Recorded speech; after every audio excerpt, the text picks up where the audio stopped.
Nutrigen นะครับซูเปอร์เบลนเดอร์ตัวนี้นะฮะเป็นอุปกรณ์นะฮะที่เราทำขึ้นมานะครับซึ่งมีความพิเศษมากๆหลายๆคนอาจจะยังไม่รู้ว่าไอ้เจ้าตัวนี้มันมีความดียังไงนะครับแล้วมันจำเป็นขนาดไหนสำหรับที่เราจะเอามาใช้นะครับต้องบอกเลยว่าจริงๆแล้วเนี่ยนะครับผลิตภัณฑ์อุปกรณ์ตัวนี้เนี่ยเป็นอุปกรณ์ที่เราสั่งทำพิเศษขึ้นมาเลยนะครับแล้วก็เป็น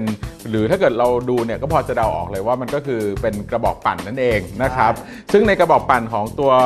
ซูเปอร์เบลนเดอร์ตัวนี้ฮะเป็นอะไรที่มันใช้งานได้ค่อนข้างง่ายมากๆนะครับแล้วก็ทำให้ My Food ของเราเนี่ยมีรสชาติที่อร่อยมากยิ่งขึ้นด้วยนะครับแล้วก็ประหยัดทั้งเวลาประหยัดทั้งแรงในการที่เราจะทำให้ My Food ของเราเนี่ยนะครับในการชงหรือการเช็ค My Food ด้วยเราก็เลยนำเสนอเป็นกระบอกปั่นนะฮะตัว Super Blender นะครับของจาก Nutrigen นั่นเองซึ่งของเราเนี่ยนะครับมันเป็นตัวมอเตอร์ข้างในเนี่ยเป็นมอเตอร์ที่มีขนาดใหญ่แล้วก็มีแรงปั่นที่ค่อนข้างเยอะนะครับมากกว่า900รอบต่อนาทีนะครับซึ่งทำให้การผสมผสานของเนื้อนะครับผลิตภัณฑ์ที่เราใส่ลงไปนะฮะสามารถปั่นกับมันได้เต็มที่นะครับกล่องนี้ก็จะมีอุปกรณ์นะครับให้เรานะฮะโอเคนะครับก็จะใส่กันกระแทกมาอย่างดีนะครับไม่ต้องกังวลอะไรเลยนะครับวัสดุนะฮะก็จะค่อนข้างแข็งแรงนะครับแข็งแรงนะฮะไม่แตกง่ายนะครับไม่แตกได้ง่ายนะครับก็จะมีนะครับสกรีนโลโก้ Nutrigen อย่างชัดเจนนะฮะแล้วก็มีฝานะครับในฝาเนี่ยก็จะมีที่เปิดปิดนะครับซึ่งก็จะเปิดปิดได้ง่ายนะครับแล้วก็การออกแบบของเขาเนี่ยนะครับตัวซีลต่างๆเนี่ยจะค่อนข้างสนิททำให้แบบพวกคราบสกปรกต่างๆเนี่ยมันไม่ฝังแน่นนะครับวิธีเปิดก็ไม่ต้องดึงออกนะครับแค่บิดก็จะดึงออกได้เลยตัวฐานนะครับจะมาพร้อมตัวฐานนี่ก็คือเป็นตัวของเขาเรียกว่าเป็นตัวของมอเตอร์นะครับจะอยู่ด้านล่างนี้นะครับแล้วก็ข้างในนะฮะในกระบอกปั่นเนี่ยก็จะเห็นเลยว่าก็จะมีตัวใบพัดที่อยู่ด้านในนะครับหรือถ้าเกิดว่าแบตเตอรี่ตรงนี้หมดนะครับคุณก็สามารถที่จะใช้นะครับตัวของนี่ฮะเขาจะมีสายชาร์จมาให้นะครับมีสายชาร์จมาให้ก็เป็นสาย USB นะครับแล้วก็ไปหาเสียบกับตรงไหนก็ได้นะครับที่ชาร์จมือถือก็ได้ใช่ครับในลักษณะอย่างนี้ก็ได้นะครับเนี่ยครับยี่ห้อไหนก็ได้นะฮะก็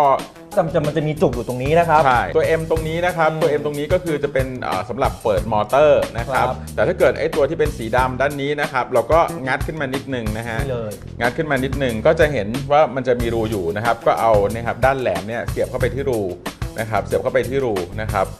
แล้วก็เอาไปเสียบกับตัวของที่ชาร์จนะครับเวลาที่ปั่นเนี่ยเราไม่จำเป็นต้องเสียบสายชาร์จไว้อย่างนี้นะครับยกเว้นว่าแบตเตอรี่ในนี้มันหมดนะฮะแต่ว่าโดยปกติเนี่ยก็คือเราซื้อไปเนี่ยฮะมันก็จะชาร์จแบตเตอรี่มาอยู่แล้วนะครับเราก็แค่กดนะครับเนี่ยฮะกดแบบนี้เลยนะครับเนี่ยครับตรงนี้มันก็จะปั่นนะครับใช่คือตัวนี้ฮะเขาจะล็อกนะครับมันจะมาเราเคยใช้ไอ้พวกอะไรนะเครื่องปั่นน้ำผลไม้ใช่ไหมมันจะดึงยากใช่ไหมใช่มันจะแต่อันเนี้ยเราแบบแค่วางลงไปนะครับแล้วก็หมุนนะครับนิดเดียวไม่ต้องบิดอย่าบิดไม่ต้องใช้แรงอะไรไม่ต้องใช้แรงอะไรเลยฮะแค่หมุนอย่างเงี้ย